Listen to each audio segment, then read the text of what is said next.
Hello everyone, welcome back to our channel. In today's video, I'm going to show you how to add a card to your OnlyFans account. So, let's get started. First of all, open your preferred web browser and go to the OnlyFans website. Log into your account, then click on your profile icon at the top left corner.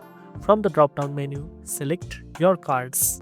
Here, click on Add a new card and enter your card details including the card number, expiration date, CVV, and other required information. Once you have filled in the details, make sure to click submit and your card will be successfully linked to your OnlyFans account. Now that your card is added, you can easily make purchases or receive payments. It's that simple. You can manage all your payments directly from your account. And that's it. Now you know how to add a card to OnlyFans. If you found this video helpful, don't forget to like, share, and subscribe for more tech tips. Thanks for watching, and I'll see you in the next one.